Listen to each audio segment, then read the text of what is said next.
Greetings and welcome to this edition of Positronic Hypersonic. Positronic hypersonic. Positronic Hypersonic. I'm Barry P. Cook, and I'm here to talk to you about the double episode premiere of Star Wars Maul, Shadow Lord. The first episode was called The Dark Revenge, and it begins with a bank heist on the planet Janix. Those doing the robbing are members of Darth Maul's alliance of criminals known as the Shadow Collective, made up of Mandalorian commandos and Dathomirian Night Brothers. The Shadow Collective, in fact, makes off with a transport vault full of credits, but they also prioritized taking a bank droid with them, leaving lots of money behind. A subsequent police chase ends on a landing platform where the bandits' leader, the former Sith Lord, who has now dropped the Darth moniker and is now simply called Maul, reveals himself to their pursuers and emerges victorious in a scuffle against their blasters, thanks to some very fancy lightsaber moves. We then meet exiled Jedi Padawan Devon Izara, and Jedi Master Ikadio Dake, if I'm saying that correctly, who are evidently more survivors of Order 66, which this series takes place about a year after, and we see that they're hiding out on Janix. Devon is soon arrested for attempted shoplifting when she tries to steal from a fruit cart, and her master warns her not to make a scene, so she's taken to the police station. In the aftermath of the bank heist, a local police detective named Lawson investigates the scene of the crime, along with his droid partner, Two Boots. It turns out that the bank is under control of a crime lord named Damus, who we then see calling for a meeting with a rival mob boss called Vario to accuse him of orchestrating the heist. At the police headquarters, Lawson and Two Boots run a scan on an image of Maul recorded by one of the droids at the scene, and the result comes back classified. Two Boots is insistent on reporting this to the Empire, as per the official protocol, but Lawson doesn't want to involve them just yet. At the Shadow Collective headquarters, Maul has been having visions of a new apprentice, who he believes to be on Janix. His plan to put those who wronged him against each other becomes clearer as he discusses his strategy with Rook Cassie, one of his Mandalorian loyalists. Back at Nicodemus's den, he and Vario sit down for dinner and are served the bank droid's head on a platter. This causes all manner of chaos to break out between the two, and their skirmish ends with Demus dead at Vario's hands, and Vario being taken into custody by the Janix police.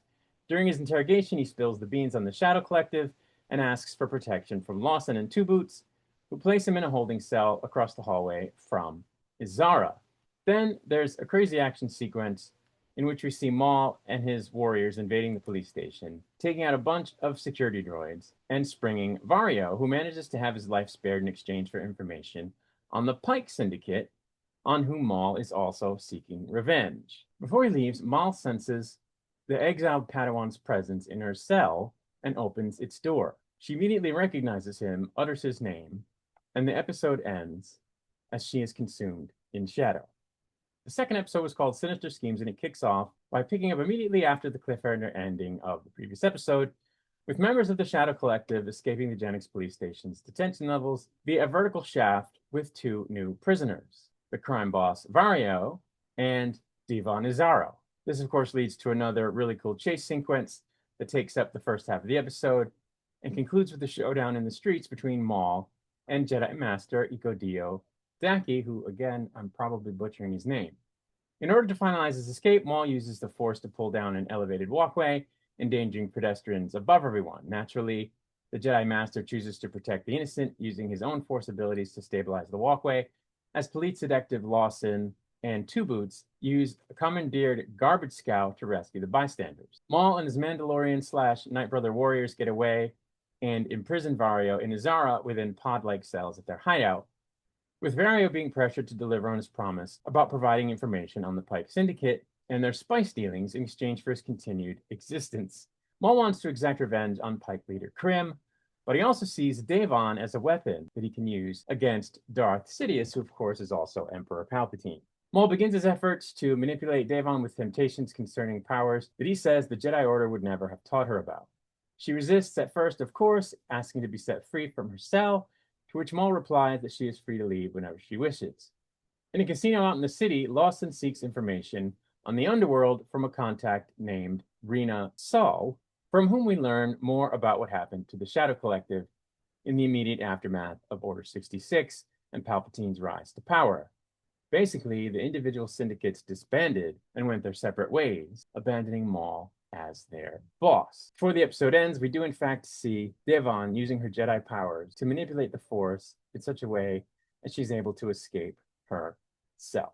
So that was the premiere, the first 2 episodes of Maul, Shadow Lord, and I have to say, I thought it was an excellent premiere. I thought the episodes were excellent. I'm a big fan of the Star Wars animated shows, specifically the Clone Wars, which this is animated in the style of, and Rebels, and some of the subsequent shows, the Tales of the Empire, the Tales of the Jedi, and so forth, Tales of the Underworld. I thought they were all very good.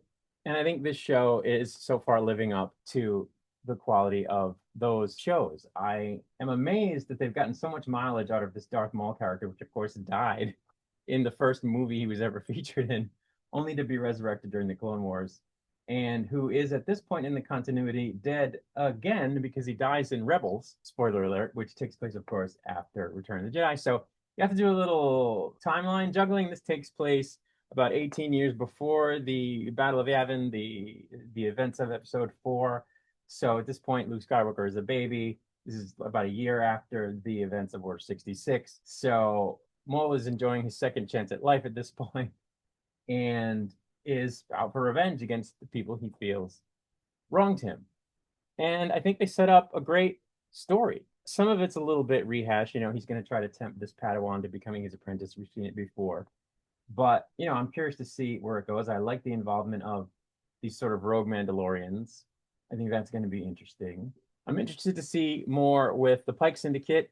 They're a big part of Star Wars Outlaws, the game, which I really, really enjoyed, even though a lot of people had problems with it. I thought it was a fantastic game. And Crimson Dawn is even mentioned. They, of course, were part of the Shadow Collective, and they are, of course, also part of Outlaws, so maybe they'll be brought into it. But I'm just really looking forward to the rest of the episodes of this show. Sam Witwer, the guy that plays Darth Maul, he is just incredible.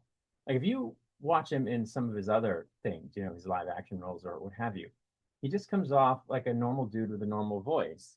But Darth Maul is such a crazy, unearthly, sort of unnerving, evil, menacing kind of voice. And it's coming from the same dude. And it's just very strange because to look at him in his other roles and just to even look at still pictures of the guy, it's like, where does he get this voice from? What part of his psyche is he digging into to pull this voice of this character out of? Because it just does not match his face at all. And, you can say the same thing, for example, about Kevin Conroy, who did one of the best Batman, roles ever. And you look at him and it's like, where does he get this Batman voice? But at least he kind of, I don't know, at least when he was older, looked like a gravelly dude.